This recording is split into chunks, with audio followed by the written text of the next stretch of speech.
the existence of the soul. Huh? Here's the traditional view, and we've already talked about it tonight, but the idea was that we were not a single being, we were a dual being, right? That we have a mind, not a brain. We have a mind that exists as part of this body, right? That there's this interaction, that's why those little arrows are going back and forth, that there's this interaction going on back and forth, that there's some kind of spiritual part of us, whatever you call it, and then of course there's a physical part of us. And it's certainly nothing new. I think we just talked about that a second ago. We've had this as long as people have been around. Darren was talking about that.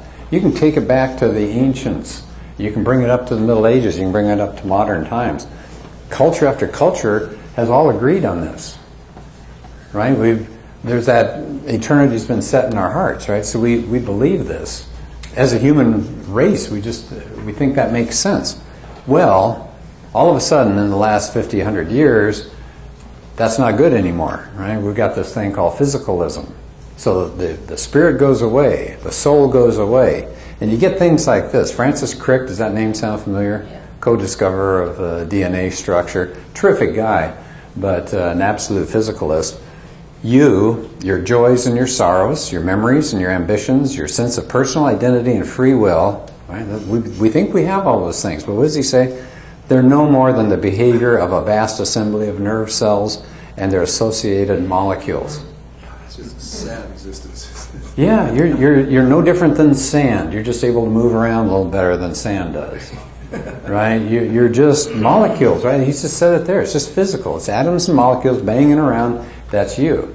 You think you have free will. You think you have ambitions, but it's all a charade, right? It's all false. Nathan? I was going to ask, why does he even trust his own statement then if there's a vast assembly of nerve cells and their associated molecules? Well, then why are we even supposed to believe that?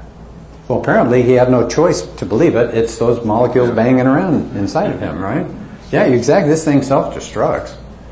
Right? Any claim that he makes, we shouldn't even listen to it and say, well, you didn't have any free will to say that.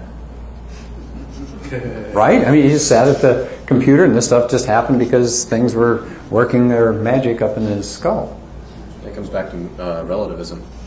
Yeah, same thing.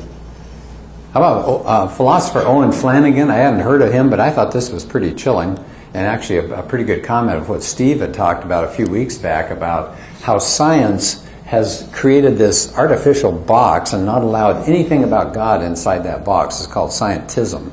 And here's what he had to say. We need to demythologize persons by rooting out certain unfounded ideas from philosophy. And what do we need to get rid of? He says we should be letting go of the belief in souls. That's a minimum requirement. In fact, de-souling, how's that for a word? He's creating his own words here. De-souling is the primary operation of the scientific image.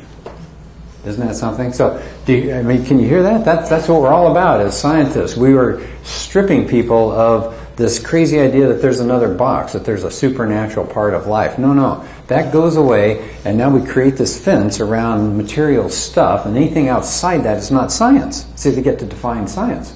So now intelligent design is not science. It's not in that box. And so he says our job is to take the people who are in the box and make sure we strip the soul away from them. Isn't that really typical of the scientific method where you can't say that anything is true unless you can prove it? I mean, that's just training of the scientific method right there. Yeah. Where you can't use intuition, you can't use these other things to figure anything out. Right. And it's gotten people a long way in the scientific realm, so to speak. Right. But it doesn't necessarily fit for all things. Yeah, He's just trained, and he's like, well, I can't prove there's a soul that way I read that. And he's like, and so he's just taking it out for whatever reason. He's got a grudge, it sounds like, but that's the scientific method. If you can't prove there's something there, like, Okay. Yeah, the question about the scientific method is how do you prove the scientific method is valid? yeah, that's true too. You can't prove that. Yeah. So how can you even believe that? Because it's not provable either. We- You can't use scientific method to test the scientific method. Well, you know what's odd too is that all the early scientists had no problem with this idea of a boundary. You know, you had Kepler, and you had Copernicus, and you had Galileo, good Christians, and they thought there was no problem, right? Kepler said, "I'm just thinking God's thoughts after him." There's no problem doing your science because you say, "Wow, it's neat how God did it," right? God's the engineer. You didn't immediately look at things and say, lightning, for example, oh, it's got to be God doing some kind of magic. I mean, nobody went to that extreme. They always said, yeah, let's look for the scientific reason behind things, but the assumption was always that God had it in place, and God's the one that did that. And so you didn't take every confused, undecipherable event and say just automatically it's God, right? So people still worked through the science. Kepler's the one that figured out the orbits of the planets and all. He didn't say, well, God's got it, we don't need to talk about it. But eventually, in many cases, like forensics, sometimes there's something outside the room that caused the problem. Steve talked about that with crimes, right? If you got multiple stab wounds in the back, you probably didn't do it to yourself, right? So there's something outside the box on occasion. And that's how forensics works, right? And so I don't see the problem with science. I mean, if all the indications are that something outside the box has caused it, why can't we go there? Why can't we just say that? But that then becomes non-science. It seems like a shame. Okay. Gary, Yes. I have to assume that Owen Flanagan is a materialist, right? Yeah. So why in the world would he try to change anyone? He can't. It can't be done. If in his belief system, Yeah. we believe what we believe because that's what our brains are going to do. Yeah. So he's wasting his time. In fact, he can't help what he thinks either. He's in the same boat. This is all self-destructive, right? It's Yeah. ridiculous. Yeah, because what's he doing? He's out trying to propagandize and change us as But he individuals. should know that won't work. Yeah. If he truly believes it. If he really believes it, Yeah. he can't change anyone. Yeah. There are a lot of these philosophies like that, where people make these claims like postmodernism. They write these things about truth is whatever you bring to a document that you're reading, which I always thought was funny. I always wanted to write to some of these authors and say, so you believe in Jesus? And they're going to go, no, that's not what I wrote. It's like, well, that's what I got out of it. It's like, no, you missed my point. It's like, well, of course, we're supposed to miss the points, right? We're supposed to bring our own truth to it here. And then who can do a whole evening without a comment from Richard Dawkins, right? We got to give Dawkins shows up. He's the boogeyman. He gets to show up everywhere. So here's Richard Dawkins. Honest to goodness, would you wake up in the morning and have these kinds of thoughts? My thoughts, my beliefs, my feelings are all in my brain. My brain's going to rot. Have a nice day. Right? Is that something? We don't function that way. We know there's more dignity to us. We know that there's something inside of us that's separate from a rotting brain. I think all of us feel that way. I think before I rot. And the other person that's always fun to bring up is Carl Sagan. My fundamental premise about the brain is that its workings, what we sometimes call mind, are a consequence of its anatomy and physiology, nothing more. Okay, so we're back to physiology again. It's just how you're wired. That's your anatomy, however you got the brain hooked up, that's all you've got. And of course the fun one will be Skinner here in just a second. Rick? We're so similar in anatomy and physiology, how can we think different? Yeah, we all have the same chemicals going around too. That's what's really strange, huh? Yeah. Nathan? So what bugs me about it, how are we able to change our minds drastically? I mean, that would make reasoning and evidence, well, the only way you'd be able to accept another point of view other than the one you've been holding is if you have free will. Well, how are you able to do that when your brain is wired a certain way? Yeah. There was a study done at UCLA, and a UCLA neuroscientist said he's worked with people who have obsessive compulsive disorders, OCDs, and he said person after person comes in and really wants to change, and they change. He said that's not physical. That's something going on in the mind. They have that desire, and they can make a change. They can actually change their physical makeup, which goes against physicalism, right? This is coming from UCLA, not exactly a bastion of conservative Christian thought. Huh? Just to add to that, the interesting thing behind that story, the author who did that, he was an atheist. He became a Christian. After You read about that too? Oh, he did become a Christian? Yeah, well, he initially became a Buddhist because he goes, well, there's something spiritual going on here. Yeah. Then he started doing more research with it, and he goes, I think there's an intelligent designer behind this. Yeah. And it was interesting because then he became a Christian right after that. Yeah, because you can be an atheist Buddhist. Yeah. right? You're just working that eightfold path, and you just kind of keep getting rid of desires, and eventually you lose all contact with reality, and life is great. But we have to look at B.F. Skinner here, right? B.F. Skinner. He's the one that wrote Walden 2 and Beyond Freedom, all over that title. I have to tell people they're not responsible for their behavior. Really? You want to go tell? Okay, anyway. They're not creating it. They're not initiating anything. It's all found somewhere else. Where do you think it's found? Right here. Right? It's just the brain. Where's that somewhere else? I did not direct my life. I didn't design it. I never made decisions. Really? Come on. I mean, I don't know how you live this, but he says that I never made decisions. Things always came up and made them for me. He's just a billiard ball just kind of knocking against others, and somebody or something has set it all in motion, and he's just a law of physics unto himself. Bang, bang, bang, bang, bang, there he goes. That's what life is, he says. So his idea was you try to reprogram people, right? That we're all like little mice going through mazes, and so how can we control people? So that was pretty chilling. Well, why should we care? I mean, so we can look at this stuff and say, oh, well, it's just too bad people feel differently. But there's a lot at stake, isn't there? When you really think about it. The Bible makes a claim. It claims we have a soul. So right off, if we're wrong, that makes the Bible wrong. Because that's what we're basing it on. We're not saying we want there to be a soul. We're saying that's the claim of the Bible. So all of a sudden, the Bible is up for grabs if it's wrong in that area. And our immortality is at stake, right? If we don't have a soul, we're in the ground, and that's it. End of story. It indicates, by the way, if we can argue, and what we're going to try to do tonight, we could argue that maybe some theological ideas are worth something. I mean, anymore, try to argue theology with people. They're not interested, are they? Christians aren't particularly interested in theology anymore. We hardly know what we believe, much less why we believe it. And so now we can say, well, wait a minute. It's really important to think about theology, because theology makes a claim that we are souled creatures, right? And that's a pretty important part of our theology. And what else does it do? It opens up a whole world of non-material things. If there's a soul, well, we think there's a God. Where are laws of logic except out somewhere beyond this physical world? How about morality? How about love? All these things that we think are so important. Mathematics, right? All these rules of mathematics. They seem to occupy someplace else besides this physical world. So we're kind of cracking the door open, saying there is this other reality out there. If we don't have a soul, we're puppets. We're back to that idea again. We don't have free will.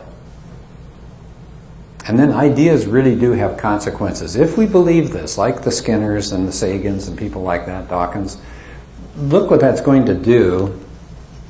I'm just going to illustrate it with one quote here from William Provine. He was a former, I have to change this now, he's a former professor. He passed away a few years back. But he used to debate Philip Johnson. Darren, you were talking about Phil Johnson. So he debated him. Very nice guy, very kind. He's not a mean-spirited guy. But think about this. Again, he gets up every day, let's say, in his past when he was around, and he would say this: let me summarize my views on what modern evolutionary biology tells us loud and clear. There are no gods, no purposes, no goal-directed forces of any kind. No goal-directed force. This world's not going anywhere. Right? It's just accidental. Some people do well, some people do poorly. Nations rise, nations fall. It doesn't matter, right? History has no direction to it. I mean, that's the Judeo-Christian view, that God is channeling things, right? That there's a point to all of this, that we're heading someplace in particular. No, not for Provine. There's no life after death. Okay. When I die, I'm absolutely certain I'm going to be dead. That's the end for me. And then listen to what it opens up. If you buy into that view, there's no ultimate foundation for ethics. Well, let's stop there for a second. What does he mean? Do whatever you want. Do what you want. Where's the standard, right? If God's out, where's the standard? It's, I guess, a vote, 51%, and then that's moral. You can't appeal to anything higher. Yes? I had this conversation today. Today? Yeah. He wants me to write a letter of recommendation. So I'm doing the grid list, and it gets to is warm to others, cares about others. And I look at him like, this is really sort of your weakness, isn't it? And he goes, well, yeah. And I said, so let's see, how does this go?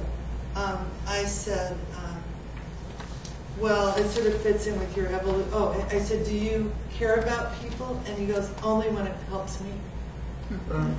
Hey, he's honest. Yeah, he's honest. Yeah. And so then I said, only when it helps me. And I said, well, that really fits with your evolutionary belief, doesn't it? Survival of the fittest. And then he tries to sell me, he goes, well, no, altruism fits with evolution. I'm like, no, it doesn't. And he goes, animals are altruistic. I'm like, no, they're not. And he goes, I said, give me an example. So he goes, bees. The male bee will sacrifice himself for the queen bee. I'm like, look, that's just survival of the hive. And then he goes, wolves. The wolf will, I'm like, that's survival of the pack. But that's not like where somebody goes and gives their life for somebody else out of true altruism. I said, that's why I like, Christianity, that I'm a loved person and I'm created in the image of God so I can love them. Yeah. Okay, that's... But isn't that chilling? If we lose God, if we lose the idea of a soul, where's ethics in this thing? It's situational. At the end of a gun, I think. It's just purely situational, whatever's Yeah. right at the time. Whoever's dragging the biggest club. Yeah. And that's why I think with like presidential elections that come along, they seem to get more desperate every 4 years because it all ends up in the Supreme Court, right? Then they did tell you what's morality. It's like, well, that's not supposed to be that way, right? Because they've got it wrong in the past. The Taney Court back in the 1800s said Dred Scott was, had no rights. I mean, so where are we going to put these ethical decisions to be made? Is it 51%? Is the Supreme Court? Well, they haven't got it right. Is it a world body like the UN? Oh, I don't think so, right? So where are you going to go once that's gone? That's huge. He says there's no ethics. Eric? Well, it's a good quote to keep around because, by definition, my view against homosexuality is therefore not on the wrong side of history. It is on no side of history. Because history will have no side. That's right. Yeah, good point. So you can use that argument that, if you're dealing with a materialist, just walk it down. Well, I have to be a Christian because that's the way my brain cells go. That's right. And I have to convince people else that because I have no free will. And if he calls you a hater of gays or something, homophobe, well, that's just the way my brain works. Why are you picking on me? I'm handicapped. Right? I've got the wrong chemicals. How about this other comment? No ultimate meaning to life. Well, okay.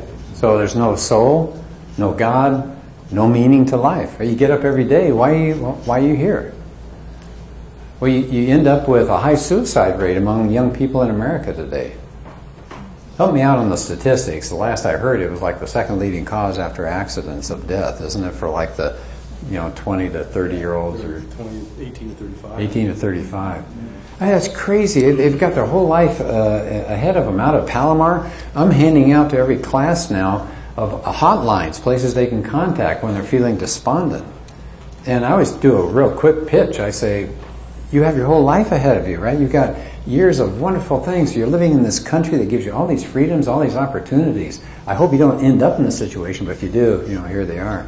Here are the people you can contact. But no meaning to life. That's what people are being told these days. And so no wonder they're pretty grim, right? We've got people on Valium. We've got people on all these drugs. They're seeking some kind of escape from that idea that you're a fluke. There's no purpose and meaning. Yeah, I mean, if they're saying it right here. I mean, if there's just molecules bouncing around your head, then of course It's all gone. All the stuff that you live for, and of course, no free will. There it is. You have no choices. Rick? No free will while we have no license. Actually, I've asked myself that question.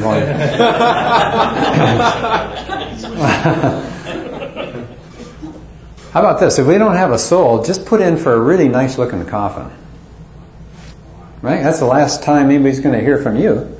Right? So make it look good. So go ahead and blow a little extra money on that. Get something with good looking handles. That's pretty nice polished wood, huh? That's it. Have some nice music, maybe some pretty flowers there. And then adios. Well, how could we support the idea of there being a soul? I mean, you think about that, wow, you can't measure it. I was telling Sharon on the way here, I was laughing because Greg Kokel said he read something years ago, I think it was Time Magazine or something. They interviewed these neuroscientists, and the title was, "Do We Have a Soul?" And they said, "We haven't found any evidence that there's a soul." It's like, how many grams do you suppose the soul weighs? You know, what color is it? What photo did you take of it? It's like, well, of course you're not going to find out that way. So, but I think you can use science. We're going to look at it in different ways. So this is the next part of what we're talking about. We're going to break it into 3 areas: science, authorities, and then just common sense. So let's start from science. The existence of God, I don't think I'll spend much time on that because we've played with it before, and I know Steve's talked about it, but there are a lot of reasons, everything from the Big Bang to design to how life got going, that seems to point toward the existence of a God. Near-death experiences. Let me share just a couple of those with you here. This is from a book called Immortality. They may have changed the title. I don't even know if it's around anymore. It's about a 15, 20-year-old book by J.P. Moreland and Gary Habermas, 2 really powerful authors. And so they spent a whole chapter just highlighting some stories of people who went through a near-death experience. So allow me to read a few of them to you here, maybe not all of them. Katie, a young girl almost drowned in a pool. Her doctor gave her a 10% chance of living, but 3 days later she totally recovered. And then she relayed an amazing story. She described accurately the physical characteristics of the doctors during their resuscitation, the hospital rooms that she'd been taken into, the particulars of specific medical procedures that were used on her, but all that time she was comatose, eyes shut, completely disassociated from the real world. But she had it all right. So we're not hearing these as just anecdotes from Aunt Sally out in the middle of nowhere, right? These are doctors who have reported these things, and they've been written down. How about the story of Rick? He was a 5-year-old, had meningitis, was rushed to the hospital in an ambulance, but as his body was whisked away, he decided to stay behind. That was his wording. I decided to stay behind. When he did, he watched different family members reacting to his emergency. He watched his father weeping as he entered the car to take the family to the hospital. Then the boy rushed to the hospital, got ahead of the ambulance, and he watched hospital personnel move a 12-year-old girl out of the room that he was going to occupy. And then he reported all of this later. Isn't that wild? There's actually some humor in this as well. This is a young lady and an embarrassed brother-in-law. A young lady was in a hospital near death. She experienced herself leaving her body. She visited the relatives who were gathered in another room, and her brother-in-law was saying, I'm going to stick around and see if she's going to kick the bucket. And so when she came out of it, she later confronted him. Hey, I heard that one. How about a blind chemist? I mean, no doubt about this. He'd been blinded a year earlier in an accident. He was able to correctly report visual details surrounding his near-death experience. And these go on and on. I won't take the time. Okay, so I will. Well, how about this? Is really specific. A woman was declared dead. She revived 3.5 hours later. She lifted off the sheet from her face as she'd been taken to the morgue. She described resuscitation attempts, the number of people working on her, what they said, including a joke that one of them made while they were working on her, and designs on the doctor's ties. Okay. Anybody have a thought about near-death experiences? I mean, do you think it's all hokey stuff?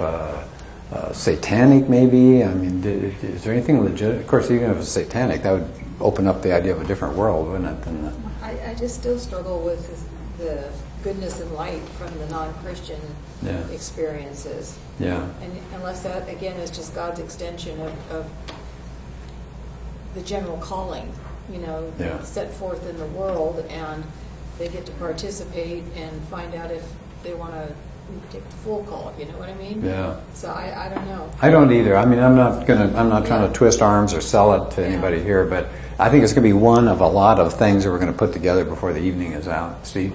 Yeah, from the same book, and you probably read it, was multiple instances of tennis shoes being seen on the top of the hospital facility in a location that the person couldn't possibly see, and they described the tennis shoe vividly, and they couldn't. There's no way they could have ever seen that shoe or even knew it was there.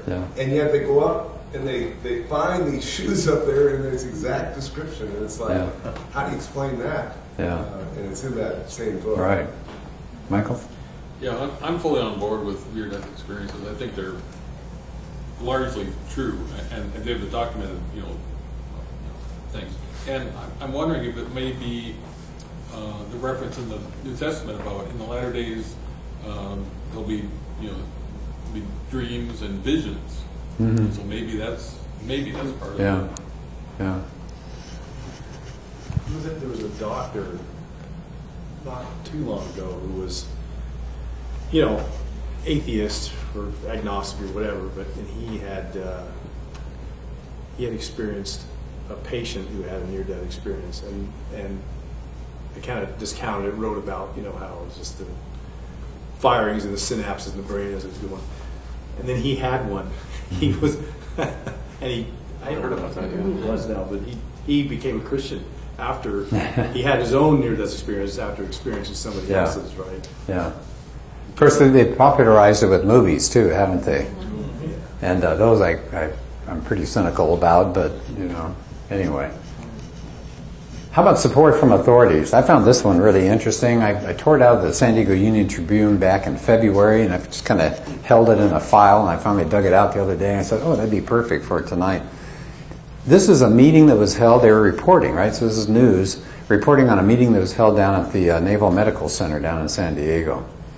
And the whole gist of this thing was they were pushing for vets to give them alternate therapy of some kind, alternate treatment. And what they're talking about alternate was the idea of not just go and see a vet who's there with a problem and just saying, are you in pain? Here's some pills. You got a wound that's not healing. Let's re-stitch it. Right? So that's just looking at the physical part. And they're saying, we got to get beyond that. There's more than just the physical, which I think is interesting. It wasn't really the point of the article to indicate the soul and Christianity, but one speaker said, stop thinking of your body as a thing. That's interesting, isn't it? That there's more to you than just meat, right? There's more to you. Doctors from the and this is the title of the place, Massachusetts Institute for Mind-Body Medicine, right there in that title. I think that's it. Not brain-body, right? Because that brain is part of your body, but mind, something separate from your body. They found a 40% reduction in doctor visits among people that came in and thought about and tried to use their mind to overcome some of their physical problems. The doctor at the Navy Hospital down there in Balboa Park, he said he'd like to see a mind-body component set up all across the nation because he's seen it work. He's seen things happen because of people's wills, right? I thought we heard that there were no such thing as wills. People's wills could outdo and change the way they were physically. They could overcome problems that they were facing. Rand Corporation, pretty well-known corporation, they had some research to say meditation, for example. Not that that's a Christian solution, but I mean, you see again, there are people using their minds that meditation helped PTSD patients. So these were not done in a way to strengthen the idea of a soul, so I'm not pushing that. But I mean, can you see what's going on here? That the mind seems to be able to do things separate from what the body would do. The body says, I'm in pain, or I've got an injury, or whatever. The mind says, we can overcome it. We'll look at it differently here. Gary? Yeah.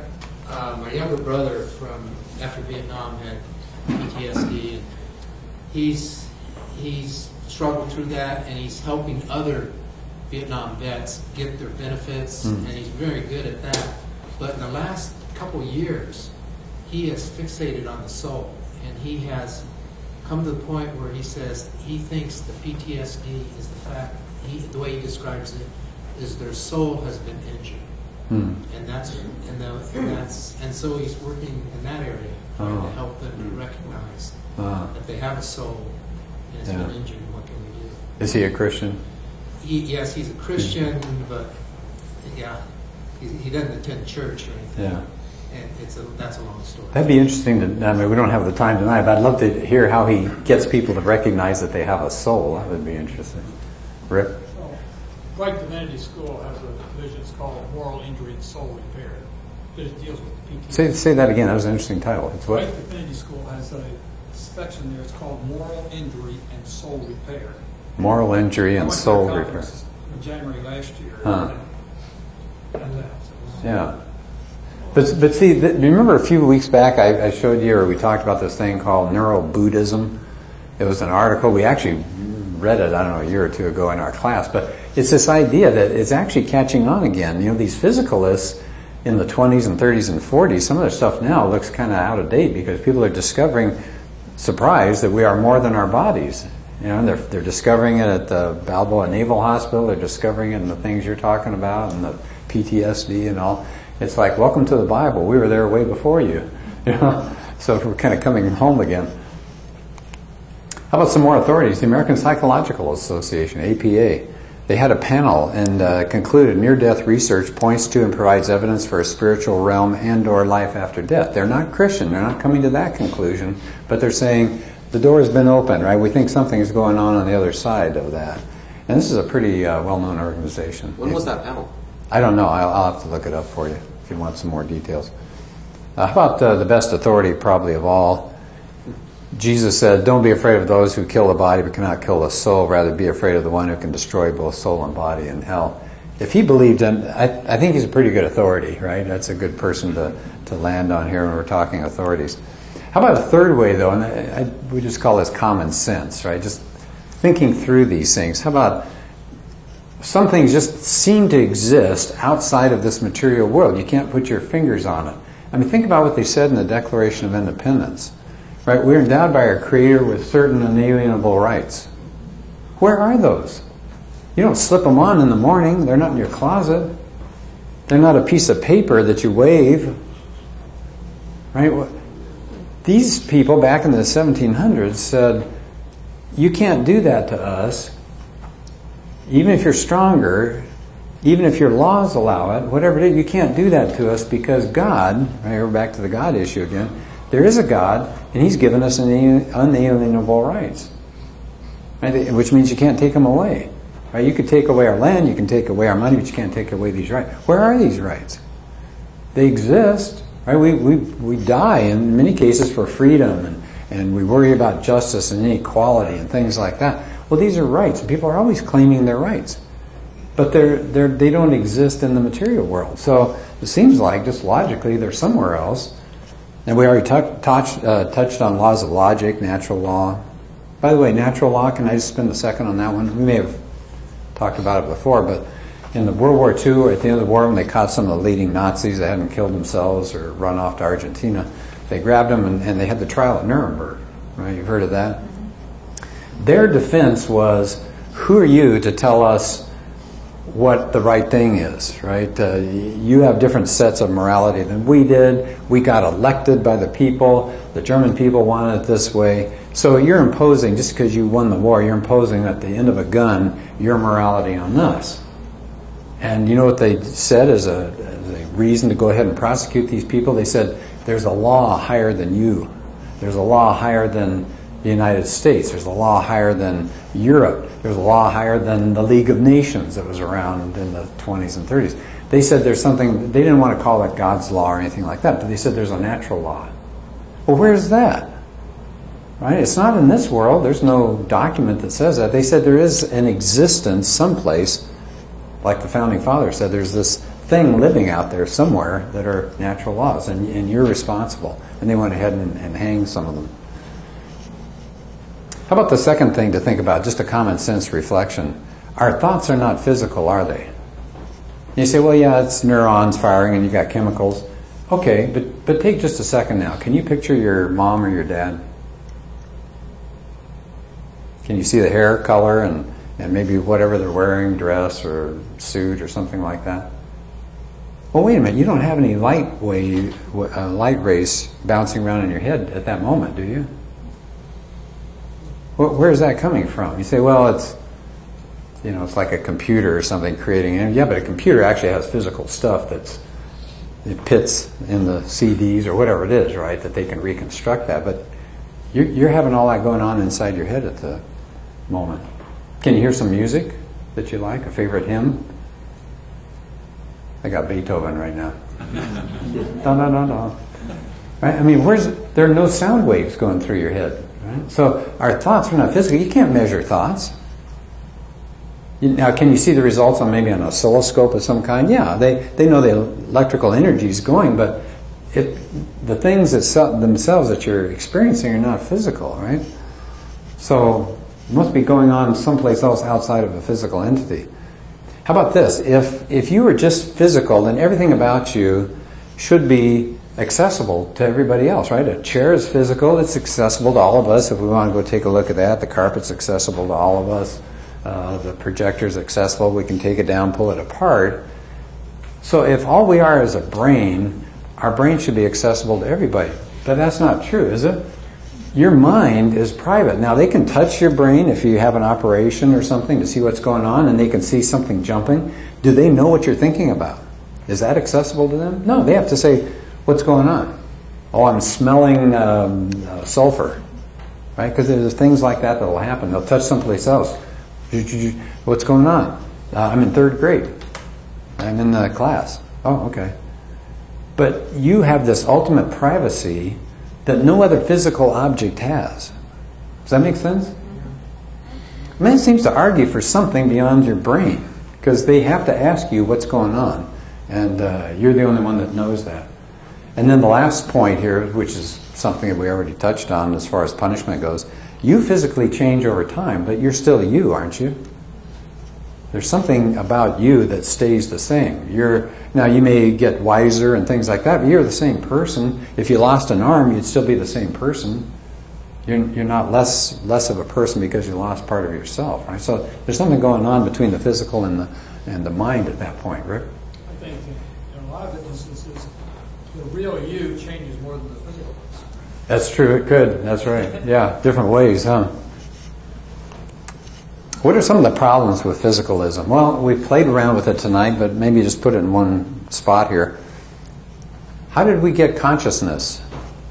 Right? If the universe was nothing but physicality, just atoms and stuff flying around, dirt, whatever, protons, neutrons, how does that form consciousness? That's a huge problem. There are no scientists that are happy with any solution for how do you get material stuff to become conscious and go, hey, right? And all of a sudden, click. Yeah. And what end is that in the adaptive process, right? Why would that even occur? Yeah. If Dawkins is right and everything is all an adaptive process Sure. or a reduction process, then we should never happen. That's right. We should have never got there. Cockroaches do very well without any consciousness, don't they? Yeah. Then we talked about punishment, right? We're not the same person we were a few years ago. All the cells are changing. We get into the issue of free will, moral responsibility. Why are we having jails? Right? And then, Dawkins is back. The loss of what's really important in life. If you strip everything down to physicality, look what you end up with. This was Richard Dawkins at one time describing love. That's one of the greatest experiences in the world, to have somebody who loves you and somebody that cares for you, and you love somebody or an animal or whatever it is, and you just hug them to death, right? It's a great experience.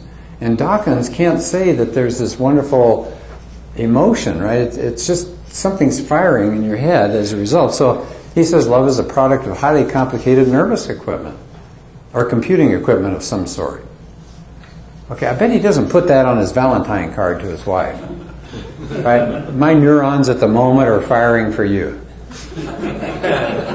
Yeah, that's the way right to their heart, huh? Man. Yeah, we could have a whole new line of physicality Hallmark cards, couldn't we? Lucky for you, my chemicals are just right. You know. Got good chemistry then. Yeah. I just read that and I think, that just takes all the joy out of life. You look at a sunset and you're saying, those are nice light waves. No, you say, that's beautiful, all right? It lifts your soul to see that. You hear great music that stirs you, that brings tears to your eyes.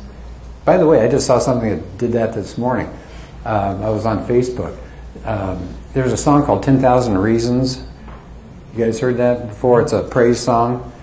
And why have I gone blank? The guy that wrote it. Matt Redman, thank you. Matt Redman was in Times Square, New York. I bet if you Google it, you can do a YouTube search. And so he's just performing this song on a stage with, it must be 10,000 people. I mean, it was just huge. Right in Times Square where you see these huge ads for Broadway shows and stuff. But here are all these people together. And it wasn't just the music. I mean, I like the song a lot because it says some neat things. So look it up sometimes. It's called 10,000 Reasons. So I like the lyrics anyway. So he's singing this song, and they kept panning to the audience. And you saw blacks, you saw whites, you saw Puerto Ricans, whatever. You saw kids, you saw older people, you saw different uniforms people were wearing. And I thought, they're all together praising God, praising Jesus. And it just warmed my heart to think all these things in the last few weeks where people are getting angry at each other and we're pulling apart and, you're no good and, stomping on each other. I mean, all these awful, awful things, the shootings and stuff. And all these people were together, happy. They were mouthing the lyrics. They knew the song. And you could see they were just in ecstasy. It just warmed me up so much. But I can't say that if I'm a physicalist, right? I just have to say the sound waves are striking my ear in such a fashion that it's causing me to react. It's like, but it was more. It was warming my soul. It wasn't just nice sound waves striking my ear. I'm glad my ears are working. It was much warmer than that. The self-destructive nature of the claim. We've touched on that tonight, haven't we? A person without free will makes a claim. Really? If you don't have any free will, why should we believe you? I like this final thought here. I forgot who said it. I should find that out. Let every man and woman count himself immortal. Let him catch the revelation of Jesus in his resurrection. Let him not merely say, Christ is risen, but I shall rise. That's nice to know, especially at my age. 30, 40 years ago, it's like, I'll live forever. And now I'm going, maybe not. But I like this thought, right? Yes, we're so happy that Jesus rose, but we're in the same situation, right? We have a soul. We're going to rise as well. Yeah. A couple good resources you might take a look at. Are you surprised? There's Geisler and Turek's book again. I don't have enough faith to be an atheist. Probably the best single book overall as far as just Christian apologetics. McDowell has a book called Is God Just a Human Invention? This is Sean McDowell. It's really a good one, by the way. It's got little short chapters that cover a lot of things in apologetics, so you might enjoy it. You could give that kind of book to younger people. Moreland's book. Moreland does probably more work on the soul than anybody. You can do a Google search and listen to him. Better to listen to him than me. He's done a lot of work in this area. What's the soul? And Paul Copan's got one, How Do You Know You're Not Wrong? Another really good one. Finally, I'll end on this one. C.S. Lewis. You don't have a soul. You are a soul. You have a body. New way of thinking about things, huh? We are souls. That's way more important.